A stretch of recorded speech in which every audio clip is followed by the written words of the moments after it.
Hi everyone, welcome back to my channel. எல்லோரும் எப்படி இருக்கீங்க? நல்லா இருக்கீங்களா? நான் ரொம்ப நல்லா இருக்கேங்க. இன்றைக்கி அம்மா வீட்டில் என்னுடைய ஒரு நாள் எப்படி போச்சுங்கிறத தான் உங்கள் கூட ஷேர் பண்ணியிருக்கேன். முடிஞ்ச அளவுக்கு போர் அடிக்காமல் ஷேர் பண்ண ட்ரை பண்ணியிருக்கேன். உங்களுக்கு ஏதாவது ஒரு இடத்துல போர் அடிச்சிச்சின்னா நீங்கள் தாராளமாக ஸ்கிப் பண்ணிக்கோங்க. மார்னிங் ஒரு 10 அம்மா வீட்டுக்கு நாங்கள் ரீச் ஆகிட்டோங்க. அம்மா கீழே சாப்பாடு செஞ்சுக்கிட்டு இருந்தாங்க. அதனால் தம்பியை வச்சுட்டு மேனேஜ் பண்ண முடியாதனால நான் மேலே தூக்கிட்டு கொஞ்ச நேரம் தம்பி கூட டைம் ஸ்பெண்ட் பண்ணிக்கிட்டு இருந்தேன். அதுக்கப்புறம் கீழே தூக்கிட்டு போயிட்டோம்னா அம்மா பார்த்துக்குவாங்க. கொஞ்ச நேரத்தில் தம்பியை தூங்க வச்சுட்டோம். அதுக்கப்புறம் அம்மா கீரை ரெசிபி உங்கள் கூட ஷேர் பண்ணியிருக்காங்க. வாங்க அதை எப்படி செஞ்சுருக்காங்கன்னு நான் உங்கள்கிட்ட டீட்டெயில்டாக எக்ஸ்பிளைன் பண்ணுறேன். கடாயை அடுப்பில் வச்சுட்டு தாளிக்கிறதுக்கு வெறும் சீரகம் மட்டும்தான் ஆட் பண்ணுவாங்க. கூட ஒரு 10-15 சின்ன வெங்காயம் கட் பண்ணி ஆட் பண்ணியிருக்காங்க. வரமிளகாய் ஆட் பண்ணியிருக்காங்க. அது உங்கள் காரணத்துக்கு தேவைய அளவுக்கு நீங்கள் போட்டுக்கோங்க. கீரை ஒரு கட்டு கீரை போட்டிருக்காங்க. சிறுகீரை யூஸ் பண்ணியிருக்காங்க. கீரை நம்ம எவ்வளோ போட்டாலுமே டக்குன்னு சுருங்கி போயிடும். அதே மாதிரி கீரைக்கு உப்பு கம்மியாகவே போடுங்க. பத்தலைனா கூட உப்பு போட்டுக்கலாம். ஏன்னா கீரையில் சீக்கிரமே உப்பு கரிச்சு வந்துடும். அதுக்கப்புறம் கீரை வேகிறதுக்கு கொஞ்சமாக தண்ணி ஊற்றிக்கோங்க. கீரை வெந்துருச்சா நம்ம எப்படி செக் பண்ணணுன்னா, லைட்டாக கையை வச்சு நசுக்கி பார்த்திங்கன்னா கீரை வெந்திருக்கும். ஃபஸ்ட்டு செக் பண்ணாங்க, கீரை வேகலை. திரும்பி செக் பண்ணும்போது கீரை வெந்துருச்சு. கீரை வெந்ததுக்கப்புறம் நம்ம பருப்பு போட்டுக்கலாம். பருப்பு போட்டிங்கன்னா உங்களுக்கு நல்ல டேஸ்ட்டு கொடுக்கும். பருப்பு ஏற்கனவே வேக வச்சு எடுத்துருந்தாங்க. கூடவே நிறைய தேங்காய் போடுங்க. தேங்காய் போட்டிங்கன்னா தான் கீரைக்கு நல்ல டேஸ்ட்டை என்ஹான்ஸ் பண்ணி தரும். அவ்வளோதான், கீரை ரெசிபி ஓவர். என்னை டேஸ்ட் பண்ண சொன்னாங்க. நான் டேஸ்ட் பண்ணேன். சூப்பராக இருந்துச்சு. அதுக்கப்புறம் கீரையை ஒரு பவுலில் ட்ரான்ஸ்ஃபர் பண்ணி வச்சுட்டாங்க.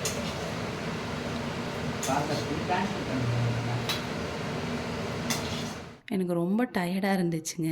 என்ன வேலை பார்த்தேன்லாம் கேட்காதீங்க. அம்மா வீட்டுக்கு போனால் அப்படி தான். சரின்னு சொல்லிட்டு வேலை செஞ்சது எங்கள் அம்மா. ஆனால் என்ன ஆன டயர்டு எனக்கு. ஸோ சர்பத் கொடுத்தாங்க. அப்படியே எங்கள் அம்மாட்ட புலம்பிக்கிட்டு இருந்தேன். எனக்கு அது வலிக்குது இது வலிக்குது அப்படின்னு சொல்லிக்கிட்டு இருந்தேன். எனக்கு நல்லா வண்டி ஓட்ட தெரியுங்க. ஆனால் எனக்கு எங்கள் அப்பா கூட வண்டியில் போகிறதுனா ரொம்ப பிடிக்கும். நானும் எங்கள் அப்பாவும் என்ன பேசுவோன்னே தெரியாது. எதையாவது பேசிக்கிட்டு அப்படியே வண்டியில் போய்கிட்டே இருப்போம். எதை வேணாலும் நான் டிஸ்கஸ் பண்ணலாங்க எங்கள் அப்பா கிட்ட. அந்த அளவுக்கு நானும் எங்கள் அப்பாவும் பேசுவோம். சரி, இன்றைக்கி ஆடி செவ்வாய்க்கிழமைங்கிறனால நேற்றே நாங்கள் போய் பூ வாங்கிட்டு வந்தோம் பூ மார்க்கெட்டில். பூ மார்க்கெட்டில் பூவெல்லாம் ரொம்ப ஃப்ரெஷ்ஷாக இருந்துச்சு. அதனால் மல்லிகைப்பூவும் ஜாதி பூவும் மட்டும் அப்பா வாங்கிக்கிட்டாங்க. அப்புறம் வெயில் ரொம்ப ஜாஸ்திங்க இங்கே சரின்னு இளநீ ஒன்று குடிக்கலான்னு சொல்லிட்டு நானும் அப்பாவும் இளநீ குடித்தோம். கூட என் பையனும் தான் வந்திருந்தான். அவன் குடிக்க மாட்டேன்னு சொல்லிட்டான்.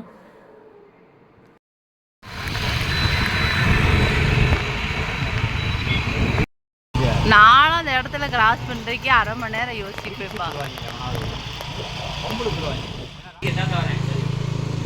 இவனை ஏற்றி விட்டுருங்க. அது இங்கே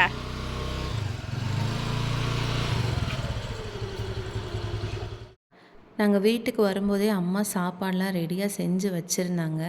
வந்த உடனே தம்பிக்கு சாப்பாடு ஊட்டி நான் தூங்க வச்சுட்டேன். வீட்டுக்கு வந்தோடனே பார்த்தா கிளைமேட் அப்படியே சேஞ்ச் ஆயிடுச்சுங்க. ஆனால் மழை வரும்னு நானும் நைட்டு வரைக்கும் வெயிட் பண்ணி பார்த்தேன். மழை சுத்தமாக வரவே இல்லை. ஆனால் மேகம்லாம் நல்லா சூழ்ந்து இருந்துச்சு. அம்மா அப்பா ஒரு 2 நாள் வீட்டில் இல்லாதனால செடியெல்லாம் வாடிருச்சு. ஆனால் அந்த மாதுளம் பிஞ்சு பார்த்தீங்களா எவ்வளோ விட்டுருக்குன்னு. இலையே இல்லை. ஆனால் 3-4 மாதுளம் பிஞ்சு விட்டுருந்துச்சு.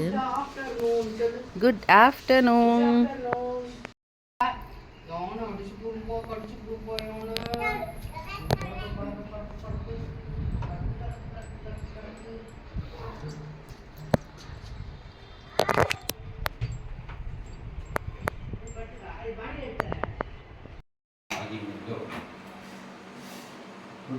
ஊத்துமா.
அவ்வளோதாங்க. அம்மா பூ கட்ட சொல்லிட்டு நான் வாக்கிங் போயிட்டேன். நான் வாக்கிங் போனதெல்லாம் எடுக்கல.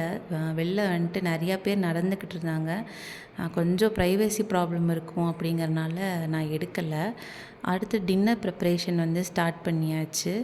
ஏற்கனவே காலையில் மத்தியானம் வச்ச சாம்பார்லாம் அப்படியே தான் இருந்துச்சு. பட் என் ஹஸ்பண்ட் வந்து அப்பப்போ ப்ரிப்பேர் பண்ணி சாப்பிட்றனால அவருக்கு மட்டும் அம்மா வந்து சட்னி வந்து ப்ரிப்பேர் பண்ணாங்க. ஒரு பெரிய வெங்காயம், ஒரு தக்காளி, காரத்துக்கு 3 பச்சை மிளகாய், கொஞ்சம் தேங்காய், கொஞ்சம் புதினா, கொஞ்சம் கொத்தமல்லி எடுத்துக்கிட்டாங்க. எங்கள் அப்பாவுக்கு வந்து பச்சையா சட்னி அரைச்சா வந்து பிடிக்காது. வதக்கி அரைச்சா தான் எந்த சட்னியுமே சாப்பிடுவாங்க. அதனால் அம்மா மோஸ்ட்லி வந்து எல்லா சட்னியுமே வதக்கி தான் அரைப்பாங்க. சட்னி வந்து சிம்பிள் தாங்க. கடாயில் வந்து எண்ணெய் ஊற்றிட்டு எல்லாத்தையும் ஒரே இதாக போட்டுருங்க.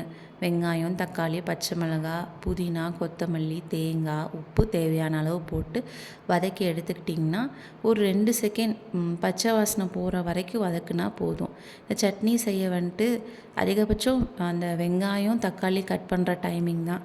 அதுக்கப்புறம் சட்னி வதக்கி விட்டு அரைச்சிட்டிங்கன்னா வந்துட்டு 5 நிமிஷத்துலேயே வந்து வேலை முடிஞ்சிடும்.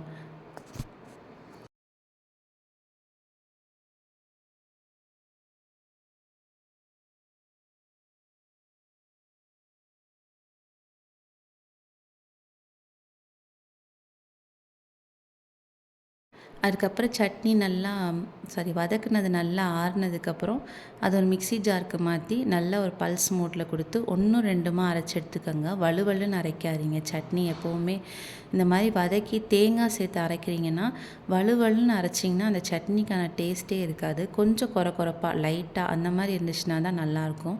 நான் வந்து டின்னருக்கு வந்துட்டு வெறும் சாதம் தாளித்து கேட்டேன். அதனால் அந்த தாளித்து கொடுத்துட்டாங்க. நம்ம வீடியோட எண்டுக்கு வந்துட்டோங்க. இது வரைக்கும் என் வீடியோ பார்த்ததுக்கு ரொம்ப தேங்க்ஸுங்க. ஏதாவது மாற்றணுன்னா சொல்லுங்கள், கண்டிப்பாக மாற்றிக்கிறேன்.